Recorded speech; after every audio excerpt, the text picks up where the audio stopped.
क्या हाल चाल बाबू लोग, क्या हाल चाल? बढ़िया, मस्त। क्लास 9 10 आप लोगों से बात चल रही है, ठीक है। विशेषकर 10th वाले आप लोगों का टॉपिक चल रहा है, आपको पता है, अर्थमेटिक प्रोग्रेशन पे हमारी बात हो रही है।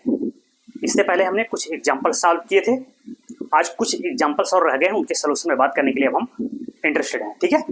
तो कोशिश करें लेक्चर्स आप रेगुलर देखें, ठीक है। जो भी जा रहे हैं क्रम से चीज़ों को देखते चलेंगे तो बिल्कुल आप समझ पाएंगे, you will be completely understand, ठीक है। तो आइए देखते हैं, समझते हैं चीज़ों को, ठीक है। तो जो एग्जाम्पल है, और हाँ, जो लोग भी नए हैं चैनल पे, कोशिश करें पिछले वीडियो आप जरूर देखिए, फिर आगे की वीडियो को देखेंगे तो चीज़ें बिल्कुल आपको समझ में आएंगी, क्योंकि हर चीज़ बिल्कुल इजी लैंग्वेज में पढ़ाई जा रही है, ठीक है। लिंक आपको हर वीडियो के डिस्क्रिप्शन बॉक्स में मिल जाएगा, उसके पिछले वाले वीडियो का, ठीक है। वहाँ क्लिक करके आप सभी लेक्चर्स देख सकते हैं, ठीक है। तो चलिए जो नेक्स्ट एग्जाम्पल है उस पर बात करते हैं। तो क्लास 10th वाले लोग हियर क्या कह रहे हैं, देखिए, कह रहे हैं how many 2 digits numbers are divisible by 3। क्या कह रहे हैं भाई कि हाउ मेनी 2 डिजिट्स नंबर, यानी कह रहे हैं ऐसे कितने 2 डिजिट के नंबर हैं जो डिविजिबल बाय 3 से हैं, समझ रहे हैं। यानी वो कह रहे हैं कि 3 से विभाजित होने वाले या 3 से डिविजिबल होने वाले 2 डिजिट कितने ऐसे नंबर्स होंगे जो 2 डिजिट के हों, सिंगल डिजिट नहीं 2 डिजिट के होने चाहिए, और वो 3 से क्या हो, डिविजिबल बाय। तो कह रहे हैं ऐसे कितने नंबर्स होंगे।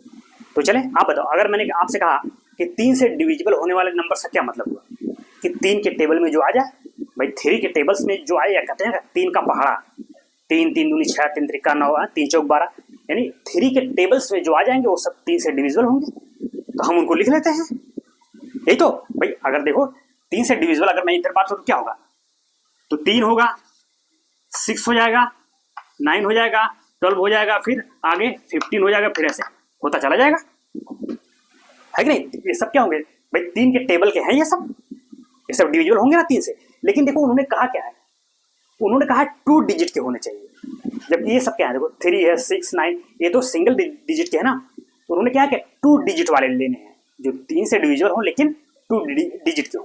तो देखो ये है 1 2 1 5, यानी ये यहाँ से 2 डिजिट शुरू हो रहा है। तो कहने का मतलब हम इनको नहीं लेंगे 3 6 9 को, क्यों, क्योंकि एक 1 डिजिट में है, हमको 2 डिजिट की चाहिए ना।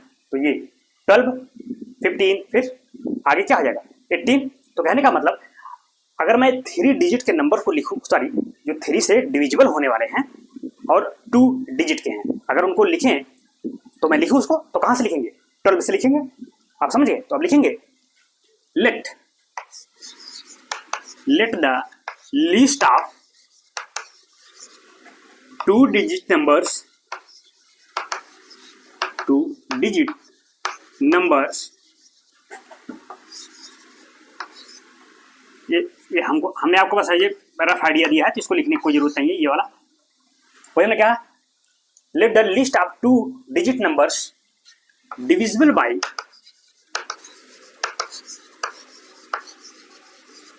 3 आर। क्या हो जाएंगे भाई, 12 से लिखेंगे हम, 3 से डिविजिबल होने वाले, तो 12 होगा, फिर 15, फिर 18, फिर 21, फिर ऐसे होता चला जाएगा। भाई देखो 2 डिजिट के हैं कि नहीं, और 3 से डिविजिबल है, तो कहने के बाद 12 से शुरू होकर अपना ऐसे होगा 12 15, फिर 18 21, फिर 24।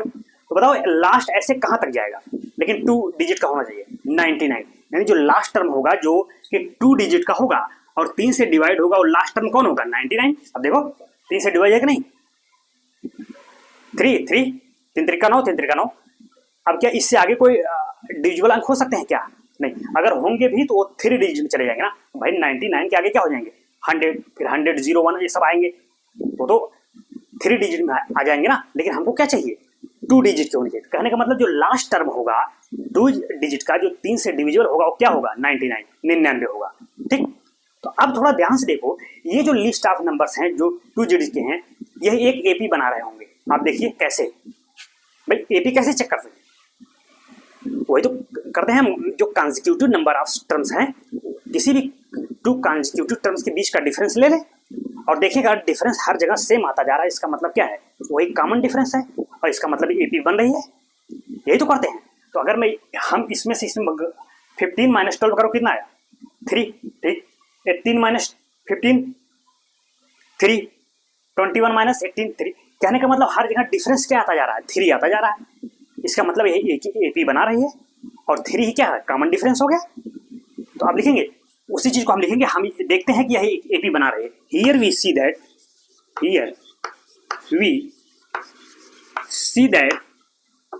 It form an AP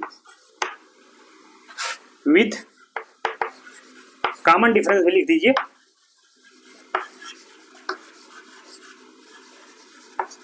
with common difference क्या होता है भाई, D। और ये कितना हो रहा है यहाँ पे 3 हो रहा है, यही तो दिस माइनस दिस कर लो या किसी में कर लो, AP बन रही है कहने का मतलब। तो हमने लिख दिया, ठीक है, ये अच्छा है, तो इसको ध्यान दीजिएगा, ठीक है। देखो अब उन्होंने पूछा क्या है, वही एक बार हाउ मेनी 2 डिजिट नंबर्स, कह रहे हैं ऐसे कितने नंबर्स होंगे, ये जो 2 डिजिट वाले हैं जो 3 से डिविजिबल हैं, ये ऐसे कितने नंबर्स होंगे। तो कहने का मतलब क्या पूछ रहे हैं वो, इस AP का जो बन रही है लिस्ट ऑफ नंबर से, उनके नंबर ऑफ टर्म्स पूछ रहे हैं भाई, कितने नंबर्स होंगे। तो पहला टर्म हो गया, दूसरा टर्म, तीसरा, चौथा, तो ऐसे ऐसे कितने टर्म्स होंगे, यानी हर टर्म्स क्या है उसका 1 डिजिट वाला नंबर है, जब 2 डिजिट वाला एक नंबर है वो। तो देखिए कह रहे हैं ये इतने कैसे, मतलब ऐसे नंबर कितने होंगे। तो कहने का मतलब क्या है, इस AP का वो नंबर ऑफ टर्म पूछ रहे हैं कितने होंगे, यानी n पूछा जा रहा है। तो हम वही फार्मूला लगाएंगे nth टर्म वाला, an equal to a plus n minus 1 into D. तो अब nth टर्म क्या होगा, ये देखो लास्ट टर्म। भाई अगर हमने किसी AP में कहा कि इस AP में नंबर ऑफ टर्म 10 है, ठीक, और हम कहते हैं कि भाई 10th टर्म बता दीजिए, तो इसका मतलब क्या हुआ, 10th टर्म का मतलब क्या, कि जो लास्ट टर्म है वही 10th टर्म हुआ। भाई जब उसमें नंबर ऑफ टर्म ही 10 है, हमने कहा 10th टर्म बनाइए, तो 10th टर्म का मतलब क्या, लास्ट टर्म। तो यही देखिए, अगर हमने इसमें कह दिया कि total number of n term है, तो nth टर्म निकाल लें, और nth टर्म आपको दिया गया है, यानी जो nth टर्म होगा वही क्या होगा, लास्ट टर्म होगा, और लास्ट टर्म दिया गया है बस, यानी an दिया गया है आपको 99 जो लास्ट टर्म है, क्योंकि हम मान ले रहे हैं कि इसमें नंबर ऑफ टर्म कितने हो रहे हैं n, और nth टर्म हम निकाल लें, और nth टर्म ही क्या होगा, लास्ट टर्म, और लास्ट टर्म दिया गया है 99, समझ गए। तो वही करेंगे। अब लिखेंगे here we see, here a equal to क्या होगा, फर्स्ट टर्म क्या होगा, दिस an कितना दिया गया है आपका 99, ये कैसे लिख दिया आप समझ गए ना, यही an nth टर्म होगा, लास्ट टर्म, ठीक है। अब लिखेंगे नाउ वी नो दैट,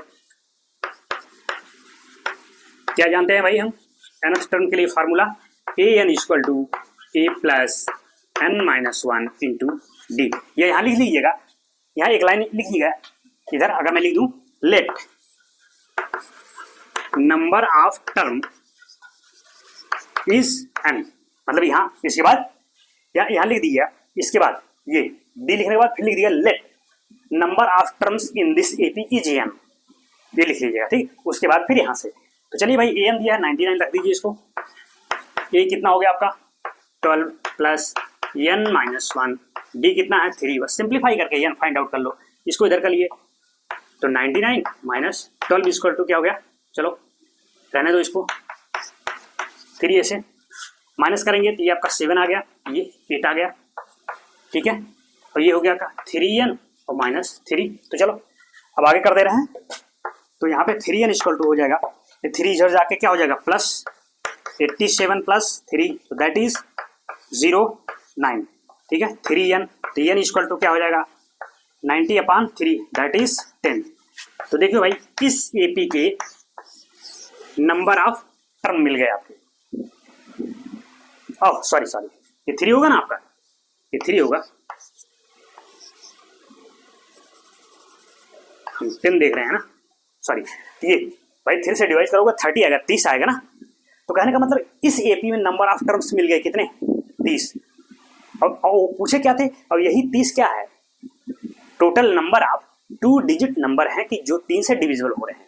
भाई वो तो यही पूछ रहे हैं ना, उन्होंने क्या पूछा है कि 2 डिजिट नंबर कितने होंगे, 30 होंगे, यानी 3 से डिविजिबल होने वाले 2 डिजिट नंबर्स कुल कितने होंगे, 30। यहाँ लिखेंगे हेंस, लास्ट में क्या लिखेंगे, अगर मैं इधर लिख दे रहा हूँ देखिएगा साइड में, हेंस देयर आर 30 नंबर्स, 30 2 डिजिट नंबर्स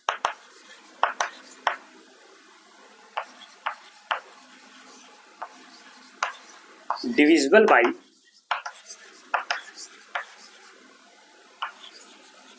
3, वही हमने लिख दिया है। Hence there are 32 digit numbers divisible by 3। बस यही तो पूछ रहे थे। तो कितने नंबर्स मिल गए? 30। तो ये कंप्लीट सोल्यूशन रहा इस क्वेश्चन का। समझ गए? समझ में आ रही चीजें ना? बिल्कुल समझ में आएंगे। इसीलिए तो बहुत ही हम इजी लेंगे, थोड़ा हो सकता है टाइम भी हम ले रहे हैं इसलिए, क्योंकि आप समझ जाइए एक बार समझ जाएंगे, कॉन्सेप्ट है थोड़ा समझ लेंगे, ठीक है? तो आगे फिर एक्सरसाइज के क्वेश्चन आएंगे तो वहाँ हम चीज़ों को थोड़ा सा तेजी से करेंगे, ठीक है? तो चलिए इसको नोट कर लीजिए। नोट कैसे करना है पता है ना? यहाँ से सीधा ये जाइए, फिर इसके बाद कैलकुलेशन देखिए, फिर 2 लाइन जो है लास्ट में ये आपका कंक्लूजन, इसको जरूर लिख लीजिएगा, ठीक है? तो राइट डाउन लिख लीजिए चीज़ों को। चलिए लिखिए, हम थोड़ा साइड हो जाते हैं ताकि आपको दिख जाए स्पष्ट चीज़ें। लिखिए,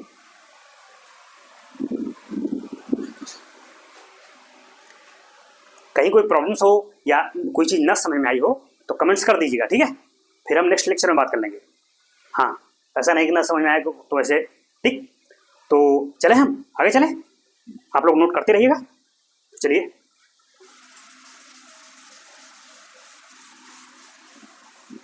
ठीक है? तो चले नेक्स्ट क्वेश्चन देखते हैं। एग्जाम्पल नंबर 8 कह रहे हैं, तो अगर मैं इसको लिखूं तो कह रहे हैं find the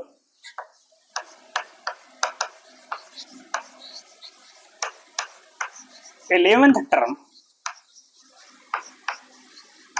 from the last.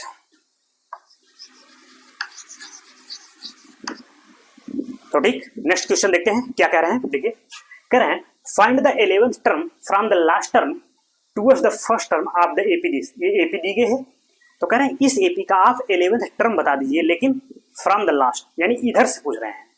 तो वही दिख रहा है, देखो from the last term bracket में लिखे हैं टुवर्ड्स द फर्स्ट टर्म, यानी इधर से फर्स्ट टर्म की तरफ आपको क्या बताना है? 11th टर्म बताना है लास्ट से। अब बताओ, तो आप एपी दिख रही है आपको, इसमें पूछ रहे हैं कि लास्ट से आप 11th टर्म बताइए। तो अब हम ये निकाल लें कि वह टर्म जो लास्ट से 11th होगा वो फर्स्ट से किधर हो, कौन सा टर्म होगा। बात समझ रहे हैं भाई? इस एपी का जो 11th टर्म होगा लास्ट से, तो हम ये निकाल लेना कि वो टर्म इधर से यानी फर्स्ट टर्म की तरफ से वो कौन सा टर्म होगा। तो ये कब निकाल पाएंगे आप? वो तभी निकाल पाएंगे, पहले तो आप ये निकालिए ना कि इस एपी में टोटल नंबर ऑफ टर्म कितने हैं। तो पहला हमारा काम क्या होगा? इस एपी का टोटल नंबर ऑफ टर्म निकाल दीजिए। तो कैसे निकालेंगे? वही फार्मूला nth टर्म वाला, an इक्वल टू, भाई अब देखो चूंकि ये एपी है, भाई एपी मान लिया कि इसमें नंबर ऑफ टर्म n है, आपको n चाहिए, और nth टर्म देखो दिया गया है, लास्ट टर्म दिया गया है ना। तो जब किसी एपी में लास्ट टर्म दिया गया है और हमने मान लिया कि भाई total number of term n है, इसका मतलब लास्ट टर्म ही क्या है?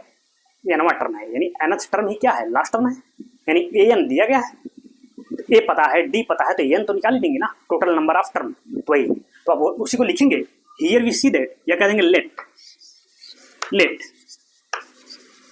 Total number of term in this AP is n।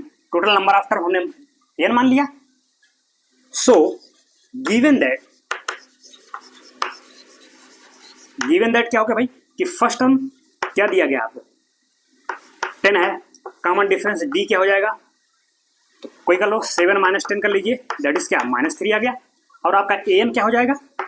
an ही क्या है जो दिया गया है भाई, nth टर्म है ना, क्योंकि लास्ट टर्म दिया गया है और टोटल नंबर ऑफ टर्म हम n मान रहे हैं, इसका मतलब जो लास्ट टर्म है वही क्या है? nth टर्म हो गया, इसीलिए an। nth टर्म क्या हो गया? ये लास्ट टर्म जो दिया गया, ठीक। तो अब लिखेंगे formula, now we know that an equal to होता है a plus n-1 into D. an क्या हो गया? -62। a इक्वल टू क्या हुआ? 10 प्लस n-1, डी कितना हो गया आपका? -3। सिंप्लीफाई करके आपको n निकालना है। तो चलिए 10 को इधर करिए, -10 हो गया, ये 3n और -3 है ना। तो चलो अभी इसको ऐसे ही रहने देते हैं, जैसे है वैसे रहने दो, n-1 और ये -3। अब देखिए ये दोनों ऐड हो जाएंगे तो -2 हो गया और ये 7 हो गया, ठीक है। और ये कितना हो गया आपका? अगर इसको मल्टीप्लाई करें ये -3n हो गया, फिर +3। अब 3 को इधर करिए तो -72, इधर आके -3 हो जाएगा, इधर -3n, ये दोनों ऐड हो जाएगा तो -75, और इधर -3n। माइनस से माइनस कैंसिल आउट, या कहें कि माइनस से मल्टीप्लाई कर रहे हैं तो पॉजिटिव हो जाएंगे। तो कहने का मतलब इधर लिखें अगर हम तो 3n इक्वल टू कितना आएगा 75, 3n कितना आ गया 75/3 कितना हो गया, दैट इज ये 25 होगा ना।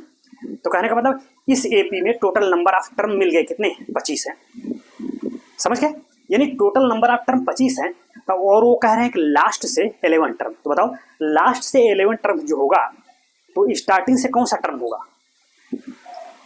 15th टर्म होगा, 15वां टर्म होगा। कैसे, पहले इसको भाई आप ऐसे तो सोचो, चलो यहाँ तक तो आप नोट करिए, थोड़ा सा एक कॉन्सेप्ट समझ लेते हैं। जैसे हमने कहा कि भाई किसी ये कोई एपी है 1 2 3 4 5 6 7, ये इसमें देखो हमने कहा 1 2 3 4 7 टर्म है। हमने कहा भाई लास्ट से थर्ड टर्म बताइए, तो लास्ट से थर्ड टर्म का मतलब क्या है, दिस ये वाला टर्म है।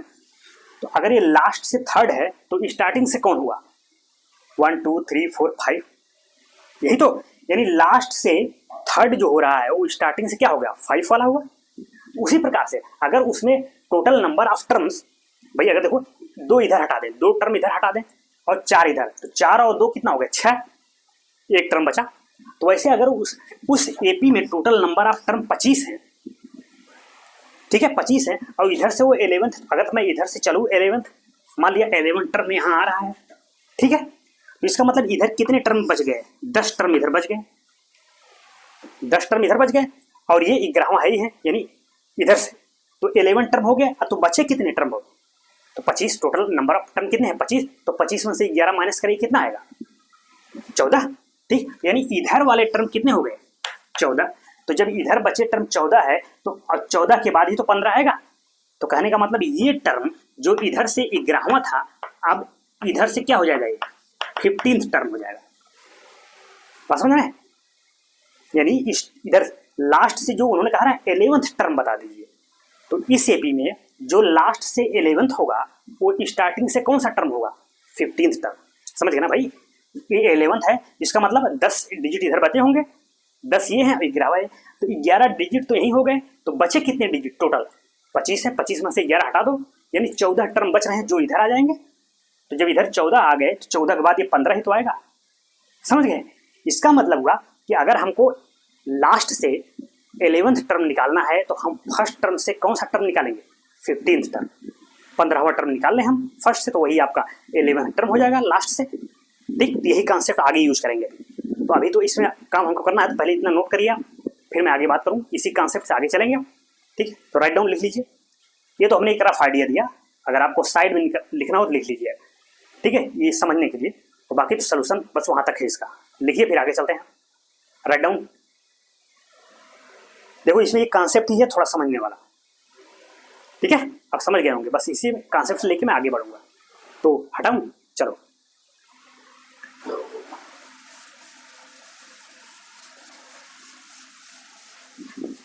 ठीक, तो चलें उसी कॉन्सेप्ट को आगे हम लिख रहे हैं, लिखेंगे the 11th term from the last term will be the 15th term from first term। भाई यही तो जो अभी हमने कॉन्सेप्ट समझाया था ना, बस उसी को हमने बता दिया कि जो 11th टर्म होगा लास्ट से वो स्टार्टिंग टर्म से कौन सा टर्म होगा 15th टर्म हमको निकालना है, यानी इधर से स्टार्टिंग से हम 15वां टर्म निकाल लें, that will be your answer.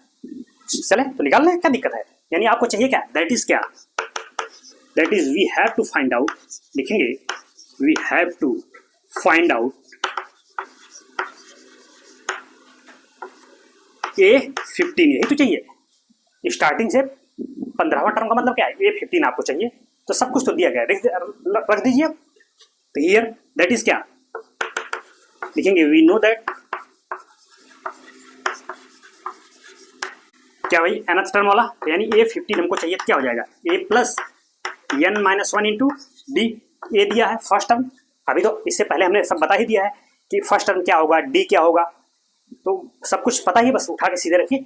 First term क्या है 10 प्लस एन क्या होगा यहाँ पे, देखो एन 15 होगा ना भाई, हमको क्या चाहिए nth टर्म यानी क्या 15th टर्म चाहिए, तो एन क्या होगा यहाँ पे 15। हाँ तो ये 15 माइनस 1 डी क्या था -3। बस आप इसी को सिंप्लीफाई कर दीजिए, ये कितना हो गया 14 इंटू ये कितना होगा -13, सॉरी 30 नहीं 30 है वो, सॉरी 3 है 3, तो 10 और 14 और गुणे 3 कितना हो गया 42 हो जाएगा। ये माइनस करेंगे तो आपको कितना आ जाएगा 2 3, तो -32, that is your final answer.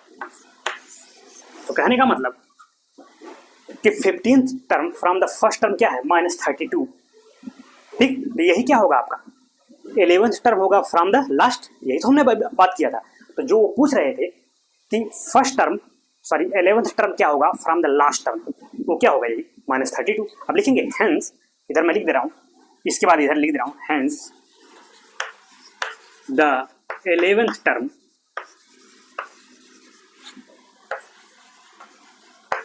from the last term is -32। बस ठीक है, कंप्लीट सोल्यूशन था इसका, ठीक है, इसको नोट कर लीजिए।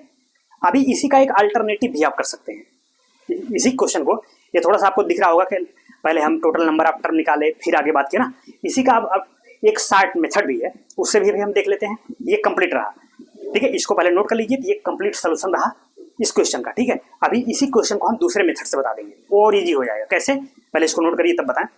राइट डाउन लिख लीजिए इसको, जहां जहां से लिखे थे ना आप वहीं से आगे लिखिए, यहाँ से, ठीक है, कंप्लीट। फिर 2 लाइन ये लिख लीजिएगा। देखो एक कंक्लूजन जरूर लिखा करिए, जो वो पूछ रहे हैं वो बता दीजिए आप अपने शब्दों में, ठीक है, बाय वर्ड्स, ठीक। देखो राइट डाउन, तो चला जाए, ठीक है। तो बाबू लोग चलते हैं, इसको हटा रहे हैं।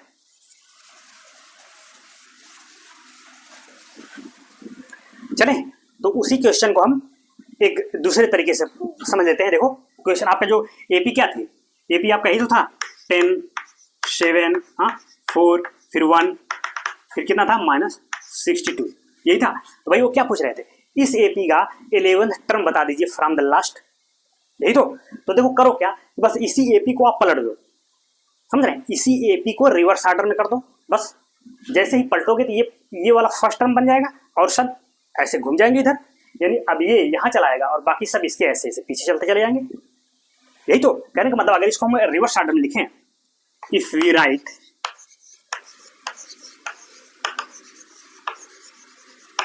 This AP in reverse order,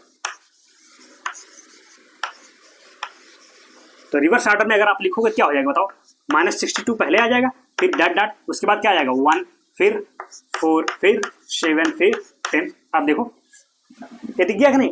अब देखो अब इस ये एपी को हमने क्या किया, बस कुछ नहीं किया, सीधे उसको रिवर्स ऑर्डर में कर दिया।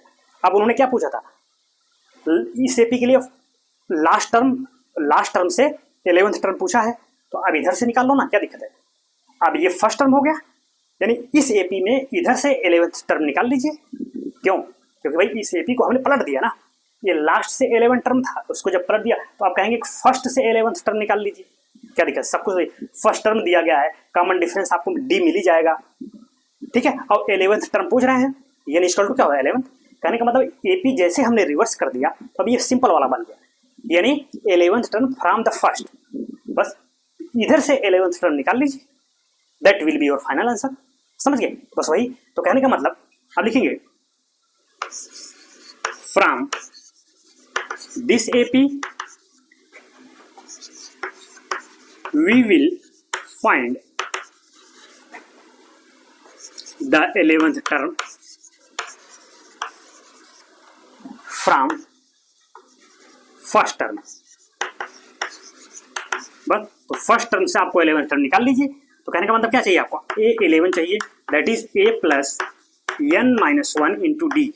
अब यहाँ n क्या होगा 11 होगा, इसलिए हम शायद, चलो हमको an निकलना चाहिए था, an nth टर्म चाहिए, यानी तो आपका a तो दिया ही था, A11 चाहिए, a फर्स्ट टर्म। आप देखो यहाँ a फर्स्ट टर्म हो जाएगा, क्यों, क्योंकि एपी को हमने रिवर्स ऑर्डर में कर दिया ना, अब ये फर्स्ट टर्म हो गया, तो फर्स्ट टर्म कितना हो गया -62, प्लस एन क्या होगा 11 माइनस 1। अब डी क्या हो जाएगा भाई, डी क्या करते हैं, दिस माइनस दिस या दिस माइनस दिस, ये तो करते हैं कंसेक्यूटिव टर्म के बीच का डिफरेंस। तो जब माइनस करोगे यहाँ साइड में तो डी कितना आ जाएगा, दिस माइनस 4 माइनस 1 कर लो, 4 माइनस 1 दैट इज 3।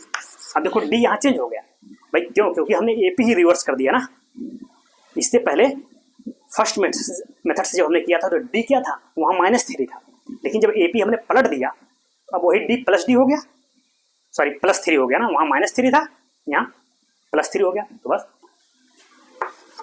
देखो -62 ये +10 इंटू 3 ये होगा -62 और प्लस ये कितना हो गया 30, ये होगा कितना हो गया -32। देखिए वही आंसर आया कि नहीं आया, ये और इजी टेक्निक्स है, बस सिंपल एक पेज में ही आ गया आपका।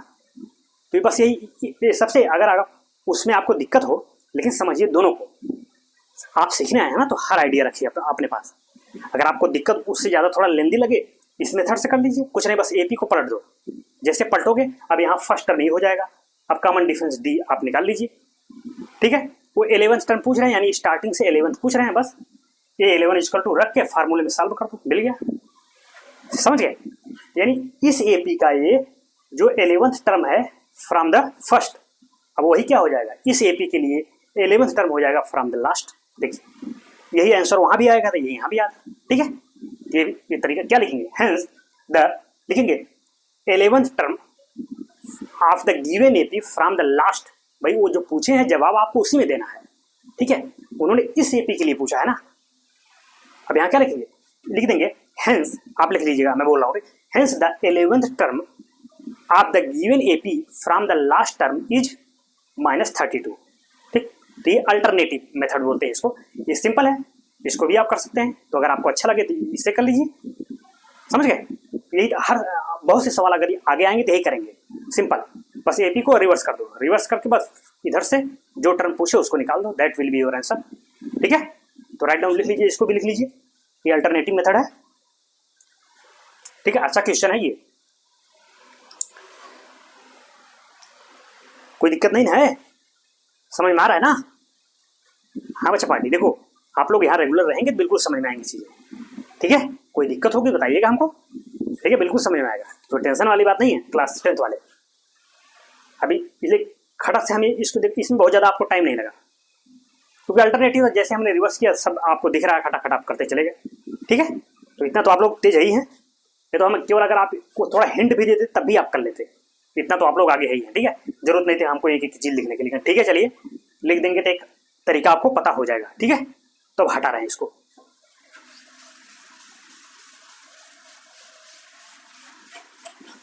तो ठीक, चले नेक्स्ट क्वेश्चन देखते हैं क्या कह रहे हैं आप। किताब का एग्जाम्पल नंबर 9 है, इसमें किताब होगी उसमें देखिएगा, थोड़ा ये क्वेश्चन थोड़ा सा लॉन्ग है इसलिए लिख नहीं रहे हैं, ठीक है।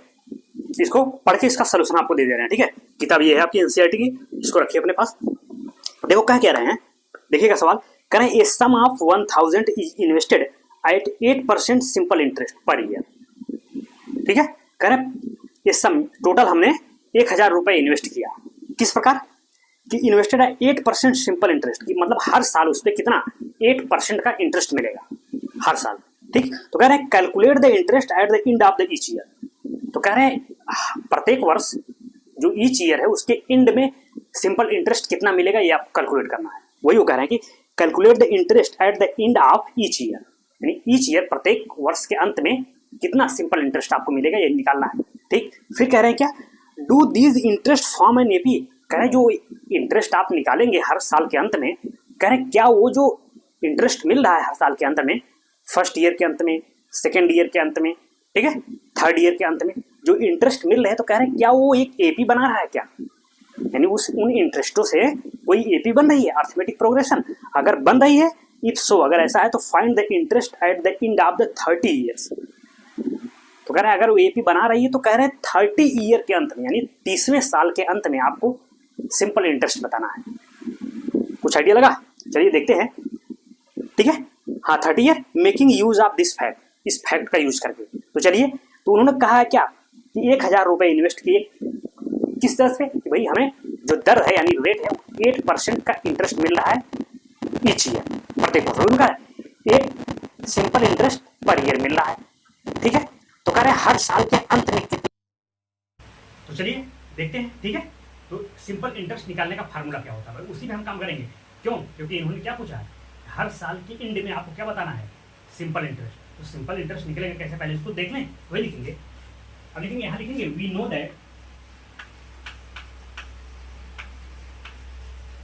That formula for calculating simple interest.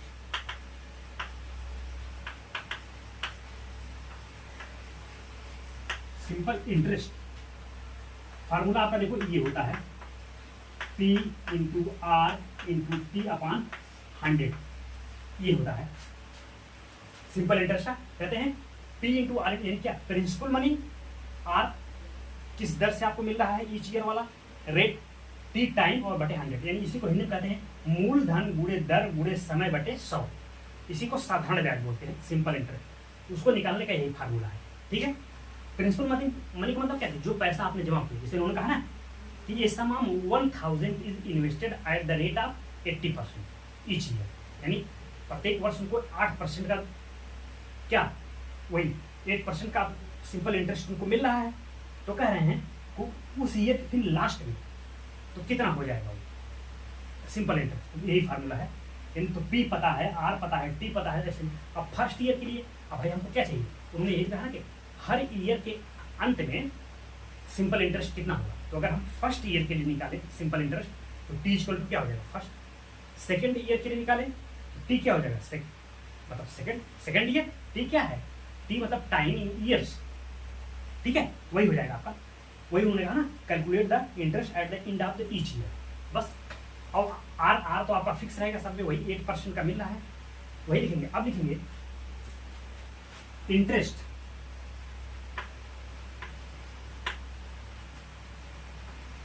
At the end of first year. भाई उन्होंने कहा ना हर साल के एंड में आपको कितना इंटरेस्ट मिलेगा वो निकालना है, सिंपल इंटरेस्ट यही होता है। वही हमने लिख दिया interest at the end of first year. तो चलो भाई फर्स्ट ईयर के लिए क्या होगा इंटरेस्ट, तो यही फार्मूला यूज करेंगे। टी का मान कितना था 1000 हो जाएगा, आर कितना था 8, टी कितना हो जाएगा 1 और अपॉन 100, ये कितना हो जाएगा, इसमें एक कट जाएगा 2, 80 हो गया 80। यानी फर्स्ट ईयर के अंत में जो इंटरेस्ट मिलेगा वो कितना मिलेगा 80 रुपये। ये क्या होगा आपका, ये रेट में होगा ना, ये रेट में होगा। वही काम फिर आप सेकेंड ईयर के लिए कर देंगे, वही काम लिखेंगे interest at the end of second year. चलो भाई सेकेंड ईयर के लिए क्या हो जाएगा, बस टी 2 हो जाएगा, बाकी सब हो जाएगा। देखो 1000 और जो रेट ऑफ इंटरेस्ट आपको मिल रहा है ईच ईयर वो 8% है, और सेकेंड के लिए जो टी क्या हो जाएगा टाइम सेकेंड, और ये 100 हो जाएगा। अब कितना हो जाएगा भाई 80 16, ये हो जाएगा 160। देखो इतना रेट भाई, 2 0 से ये कैंसिल आउट, 8 और 2 कितना हो गया 16 और इंटू 10 तो 160। यानी सेकेंड ईयर के अंत में जो इंटरेस्ट मिल रहा है वो कितना है 160 रुपये। अब थर्ड ईयर के अंत में निकाल लिए, वही लैंग्वेज में लिखेंगे interest at the end of third year. चलो भाई थर्ड ईयर के अंत में कितना हो जाएगा आपका इंटरेस्ट, वही 1000 इंटू 8 रहेगा, और यहाँ टी के स्थान क्या हो जाएगा 3 अपॉन 100। ये कितना हो जाएगा भाई, वही 0 कट 10 बचेगा यहाँ 24, यानी 240, ठीक हो 240। ये कब है कितना इंटरेस्ट, थर्ड साल के अंत में। अब फिर ऐसे फोर्थ के लिए निकालेंगे। आप देख रहे हैं उन्होंने यही तो कहा है कि ये जो हर साल के एंड में जो इंटरेस्ट मिल रहा है, क्या इससे कोई ईपी बन रही है क्या, ये तो उन्होंने कहा ना। देखिए उन्होंने कहा ना calculate the interest at the end of the each year, ठीक है, हमने निकाल दिया ईच ईयर के। ऐसे फोर्थ ईयर के अंत में क्या हो जाएगा, यहाँ 4 हो जाएगा, तो फोर्थ 8 चौक कितना हो जाएगा 32, तो 32 गुणे यहाँ 10 बचेगा ना, तो कहने का मतलब क्या, तो 320 हो जाएगा। इसके आगे यानी जो फोर्थ ईयर के एंड में जो आएगा कितना इंटरेस्ट मिलेगा वो कितना हो जाएगा आपका दो वो 320 हो जाएगा, है नहीं। तो ऐसे फिफ्थ ईयर के लिए निकाल लेंगे। तो कहने का मतलब ये जो बन रहे हैं इनसे आप देखेंगे अभी तो एक एपी बन रही है, वही उन्होंने कहा है do these interest form an AP. कह रहे हैं ये जो इंटरेस्ट सब मिल जा रहे हैं हर साल के अंत में, क्या उनसे कोई एपी बन रही है क्या, यानी उनसे कोई अर्थमेटिक प्रोग्रेशन बन रहा है। तो आइए लिख के देखते हैं तो अभी, ठीक है। तो ऐसे देखो अब फोर्थ ईयर वही, अगर मैं एक वर्ड और लिखूँ तो इंटरेस्ट फोर्थ ईयर के लिए लिख लीजिए interest at the end of fourth year. भाई फोर्थ ईयर के एंड में करोगे क्या हो जाएगा भाई 1000 गुणे 8 और गुणे यहाँ 4 हो जाएगा और बैटरी कितना हो जाएगा आपका 100। तो जब इसको आप सिंप्लीफाई करोगे तो ये वही आएगा 320 आएगा। ये तो 8 इंटू 4 32 में 10 का मल्टीप्लाई हो जाएगा क्योंकि 2 जीरो यहाँ से कैंसिल हो गए तो ये बचेगा। तो ऐसे करते चले जाएगा। अब 5 ईयर के अंत में निकाल लीजिए तो यहाँ 5 हो जाएगा, ठीक। तो लगभग 400 हो जाएगा, 5 40 40 गुणे 10 तो 400 हो जाएगा, यानी 5वें साल के अंत में। तो हमको कहने का मतलब अब ये सब देखो हर साल के, तो कह रहे हैं इनसे क्या कोई एपी बन रही है। अभी हम लिखेंगे क्रम से, फिर देखेंगे वहाँ डिफरेंस ले लेंगे, क्या डिफरेंस हर जगह सेम आ रहा है तो कह देंगे हाँ भाई एपी बन रही है। तो पहले इतना तो नोट कर लीजिए आप, फिर मैं आगे बात करूँ। तो राइट डाउन लिख लीजिए इसको, लिखिए, ठीक है। इसे बस यही करना है।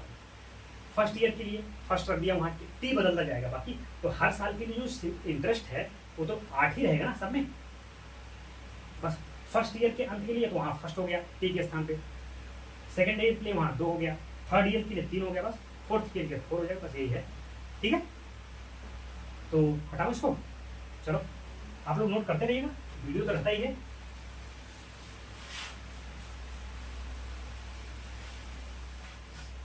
तो चले बस उसी चीज को हम लिख रहे हैं, लिखेंगे सो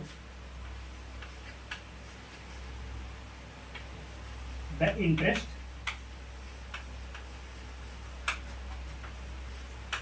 at the ends of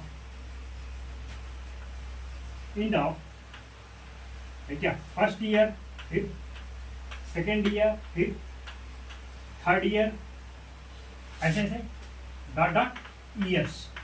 ये तो मतलब first year, second year, third year, फिर फोर्थ ईयर, 5th ईयर के अंत में जो इंटरेस्ट होगा आर है क्या रिस्पेक्टिवली मतलब क्या है वही क्रमागत, यानी फर्स्ट ईयर के अंत में क्या था रेट ऑफ इंटरेस्ट उसको लिख दिया, सॉरी रेट ऑफ कह रहे हैं इंटरेस्ट जो मिला, फिर सेकेंड ईयर के अंत में कितना इंटरेस्ट मिला, फिर थर्ड ईयर के अंत में कितना इंटरेस्ट मिला। तो फर्स्ट ईयर में क्या मिला था आपको 80, फिर 160 मिला था सेकेंड ईयर के अंत में, फिर कितना मिला था आपका 240, फिर 320, यही तो मिला था ऐसे भाई, यही तो मिला था। देखिए हाँ अभी जो इससे पहले हमने यही तो लिखा था, ठीक यही है 8 कह रहे हैं 80 है भाई, ठीक है। तो कहने का मतलब हर साल के अंत में हमने क्या जो इंटरेस्ट हमको मिला टोटल वो कितना, यानी फर्स्ट साल के अंत में 80 रुपये, दूसरे साल के अंत में 160, तीसरे में 240 और चौथे साल के अंत में ये 320 हो जाएगा, ठीक। 5वें साल के ऐसे लिखते आप चले जाएंगे। तो कह रहे हैं ये लिस्ट आप बना के नहीं इंटरेस्ट, तो कह रहे हैं क्या एक एपी बना रहा है। तो आप देखिए तो 20 माइनस 20 करो कितना आ जाएगा, 20 माइनस 20 160 में से 80 आया, 20 माइनस 20 करोगे तब भी 80 आएगा, 20 माइनस 20 तब 80 आया। कहने का मतलब जो कॉन्जिक्यूटिव टर्म के बीच का डिफरेंस क्या है वो हर जगह सेम है, इसका मतलब यही है कि बना रही है, वही हम लिख देंगे इसको। Here we see that, here we see that the difference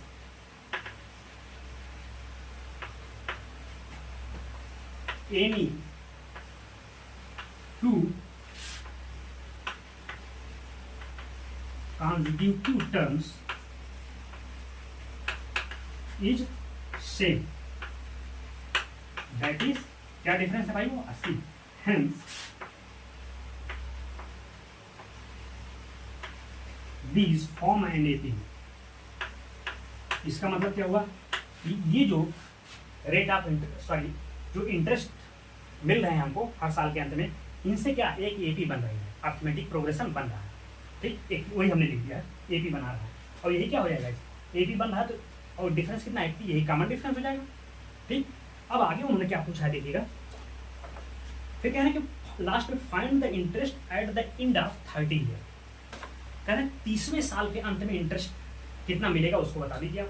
तो चलिए भाई 30वें साल, भाई ये फर्स्ट साल के लिए है, फर्स्ट साल के एंड में हमको मिल रहा है इंटरेस्ट कितना, सेकेंड साल के लिए, थर्ड साल के अंत में मिल रहा है, फिर ये फोर्थ साल।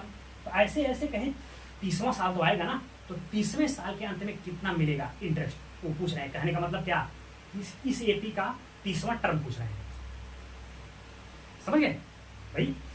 अगर हर साल को हमने इसको फर्स्ट टर्म कहें, इसको सेकंड टर्म, इसको थर्ड, तो ऐसे ऐसे कहें 30वां साल है, इसका मतलब इस एपी का 30वां टर्म पूछ रहे हैं वो। ये 30वां टर्म निकाल दीजिए, वही फार्मूला क्या है nth टर्म वाला, an equal to a plus n minus 1 into d से, समझ गए ना, वही लिखेंगे। ठीक है, नाउ क्या निकालना उसको, we have to find out the interest at the end of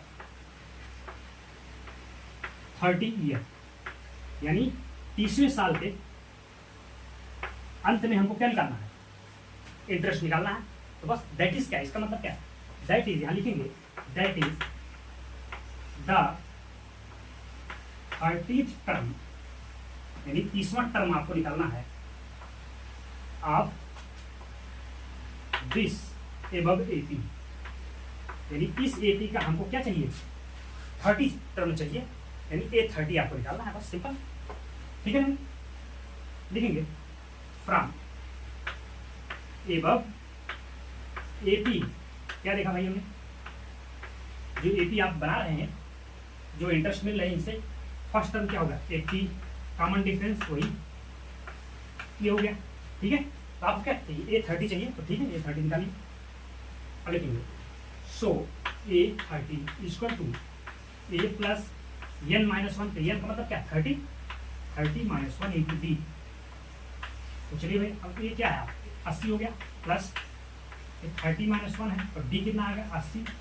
अब इसको सिंप्लीफाई कर दिए वही आपका, तो अगर मैं यहाँ करूँ तो बस इसका इसमें मल्टीप्लाई इधर कर लीजिए, 80 रहेगा ही, और इधर इसका यहाँ मल्टीप्लाई करो, 8 3 24 हो जाएगा ये भाई। 30 में 80 का मल्टीप्लाई हो गया, 24 हो गया, और माइनस 80 ये हो गया, ये 80 ये कैंसिल आउट हो गया, कितना मिला, 2400 मिल गया आपको, यानी A30 आपको मिल गया, यानी इस एपी का 30th टर्म आपको मिल गया, वो कितना मिला, 2400। यानी 30वें साल के अंत में जो रेट आप, सॉरी रेट नहीं, आप मतलब इंटरेस्ट जो आपको मिलेगा, रेट नहीं, ये तो रेट नहीं है, ये इंटरेस्ट है। रेट तो उन्होंने पहले ही बता दिया कि 8% मिल रहा है हर साल के, ठीक है।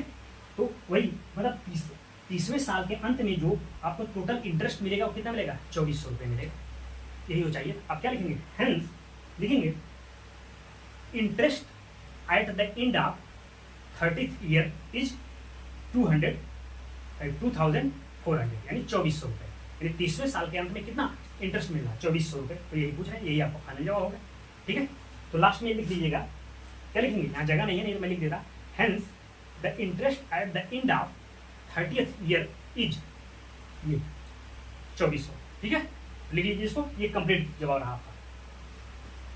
देखो यही है, पहले इंटरेस्ट हम निकालते चले गए, फिर उन्होंने कहा भाई जो इंटरेस्ट मिलते चले आ रहे हैं first year, second year, third year के अंत में, क्या उनसे एक हेवी बन गई।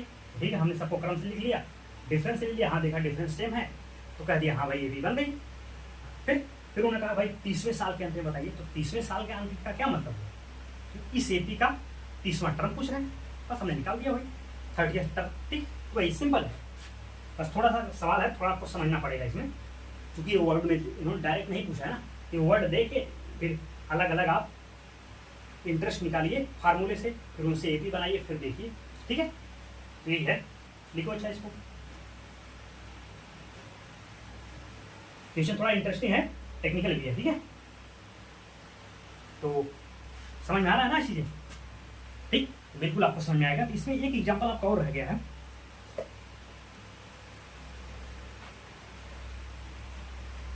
ठीक है। फिर that is all for today class. ठीक, आज के लिए इतना रखते हैं, आगे की बात आगे के लेक्चर। ठीक है, तो ये 2-3 एग्जांपल हमने करवाया, अभी इसमें एक एग्जांपल और रह गया, तो इसके बाद आपकी एक्सरसाइज है, तो आगे के लेक्चर में हम वो सब बातें करेंगे, ठीक है। एक छोटा सा एग्जाम्पल रह गया, उसको हम देख लेंगे, उसके बाद एक्सरसाइज में बात करेंगे, ठीक। तो आज के लिए इतना रखते हैं, आगे की बात आगे के लेक्चर में, ठीक है।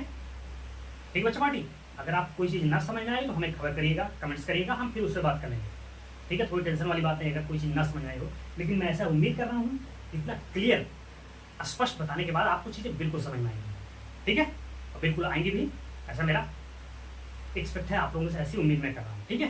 तो चलो फिर आज के लिए इतना रखते हैं, आगे की बात आगे के लिए चलेंगे। तब तक के लिए thank you so much, have a great day.